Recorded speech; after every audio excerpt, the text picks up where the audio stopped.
So, what happened after the Red Banquet? After they drove out Bad Boy Halo, Ponk, and Antfrost, what exactly happened? Today we're going to be explaining quite a bit of it and just telling you a few things that happened because of or just after the Red Banquet that's setting up for some more arcs in the future.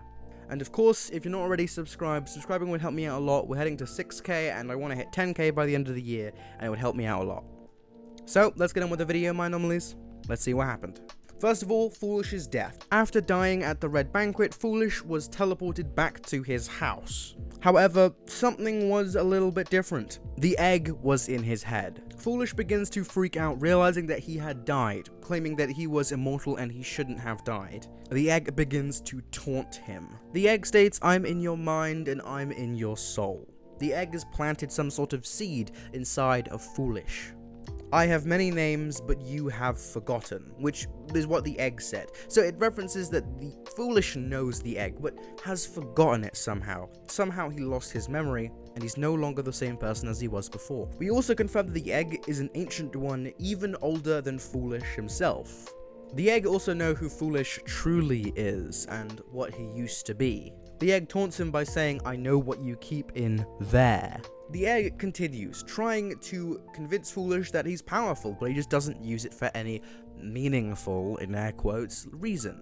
The egg is attempting to bring Foolish, because of his power, into the egg's domain and to make him a part of the Eggpire. Foolish then explains why he builds, because in this crazy world where you can't control anything, he can control buildings. He can control what blocks he uses, how many he uses, how much he does, etc. Foolish G then sets himself on fire, trying to burn the egg out of him. However, this doesn't work. The egg taunts Foolish about his deal with Ranbu, saying a demigod is being controlled by a mere mortal. The egg continues to taunt him until Ranbu walks into prime water, drowning out and cleansing himself of the egg. The next thing that happened is that Puffy became evil. During the Red Banquet, she killed Antfrost. She couldn't stand herself being the one to kill. She talks about how no, you can't trust anyone in the server, that everyone will become evil at some point, and that there's no point in trust. Trust is weak, which sounds exactly something Dream would say. Dream fucking said that, I'm pretty sure. I'm pretty sure that's a quote from Dream. Like mother, like son. And so Puffy decides to change. She is no longer a knight.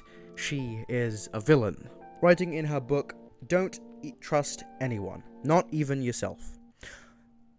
A day will come when you'll look at yourself in the mirror, and you will be the person you least recognize in the world." I feel like because of her son's death and her outlash at and killing Antfrost, I feel like Puffy's reaction is the opposite to Filz's. Which makes me feel like Filza will be the only person that can bring Puffy out of this state of being evil, because Filza's the only one that's really lost a child in the Dream SMP. Then next we have Ponk's apologies. Ponk brings Foolish out to apologize to him for the Red Banquet. He says that he's not really controlled by the egg and he didn't really know what was going on, which I think is a pretty obvious lie. And Foolish obviously doesn't trust him. So Foolish asks about Ponk's missing arm at one point, and he just says, "No, I have to deal with that. We're not talking to the hand right now." Ponk promises as an apology to build a supreme fridge. Poggers. And the egg might produce free Starbucks. That might be canon. And finally, Tommy's plan. Tommy asked about getting the nightmare set back from Tubbo and Ranbu, as he has a plan.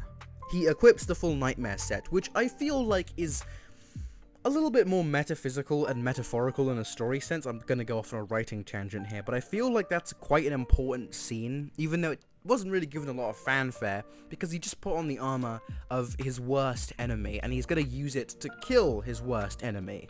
Which sounds to me like some writing genius. He and Tubbo go to the Pogtopia Vault and finish the set, having all of the nightmare items, including the original shield. Okay, wait, back to the writing tangent. Hold the fuck on, back to the writing tangent. You see, the thing about Dream SMP is a lot of things, Chekhov's gun, basically mean that it will promote the future. The things you're seeing right now are kind of a small little visual hint to what will happen in the future, and I think Tommy putting on Dream's armor could represent, in a normal story, that Tommy will become the new Dream, that Tommy will fill the role of Dream. But that's just my writing theory, haha. They also discover that there are faces in the walls and they're watching them. They're always watching. He confronts Ranboo about how he doesn't get into the prison and trying to like give us a little bit more lore, but Ranboo brushes it all off. And we reveal the plan that Tommy wants to relive his trauma. He wants to go through every single area and try and breathe in and become less scared, and also learn how to take damage. Tommy visits his exile, and apparently Mexican Dream is doing great in the afterlife. Good for him. Eret then walks Tommy to a block-for-block recreation of the final control room. The thing that started all. The thing that really blew the Dream SMP up. Tommy talks about in the room about how people change, how Eret has changed, and how he wasn't the same person. Tommy asks Tubbo to strike him with a sword, which Tubbo does, setting him on fire, and Tommy takes it like a little PTSD champ. And finally, Tommy enters the prison recreation room. However, this one doesn't go so well. He starts getting an anxiety attack and has to leave. He then hugs Ranboo and sends him away. And he tells Tubbo of his final plan, that on Thursday, he's going to break into the prison and he's going to kill Dream. And there's something else that might be a little bit interesting about this, because I don't think a lot of people realize this, but Tommy is going into the prison probably around about the same time Quackity is, and they might meet. Because here's the thing, Quackity doesn't want Dream dead, Quackity wants him alive, so Quackity would definitely not just let Tommy kill Dream. I think there's going to be a confrontation. That's why Tommy got all of the armor, because he is going to have a physical confrontation with Quackity, and they're going to have a fight in the prison, possibly leading to one of their deaths, or possibly leading to Dream's death, forcing Quackity to become an enemy of Tommy. Or, wait, I just had this idea on the spot, wasn't even in the script. Listen, wait, hear me out, wait, if he's filling the role of Dream by wearing Dream's armor, doesn't that mean, what if he kills Quackity in the prison, and then Dream brings him back? Wait, is Quackity on one kind of life? Hold on. Okay, Quackity's on 2 lives, but I thought for a second, if Quackity was on 1 life, then wouldn't that mean, what would happen? Okay, so he kills Quackity in the prison, Quackity then dies, and Tommy would be really frank and force Dream to bring him back, which would make Tommy think again about whether he actually needs Dream to stay alive, and would not kill Dream because he wants Quackity back, and maybe Dream could use this to get his armor back and to leave, and that would be so cool, but he's got 2 lives. Damn it. Damn it. But yes, Tommy wants to kill Dream, and what do you guys think about the aftermath of the Red Banquet? Puffy is now a bad guy.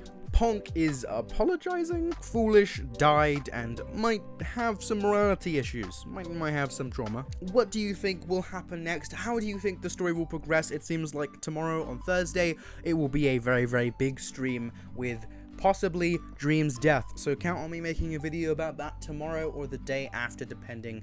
I won't be, if it's tomorrow evening, I won't be able to make a video on it, but if it's, I'll make a video on it Friday. So tomorrow I'll make a video that isn't about that, and on Friday I'll make a video about the Tommy thingamajig. Anyway, hope you guys subscribed. If you did, please leave a like, and I'll see you guys next video. If I don't see you there, I'll see you next life, and if I don't see you there, I'll see you on the flip side, and if I don't see you there, I'll see you in the void.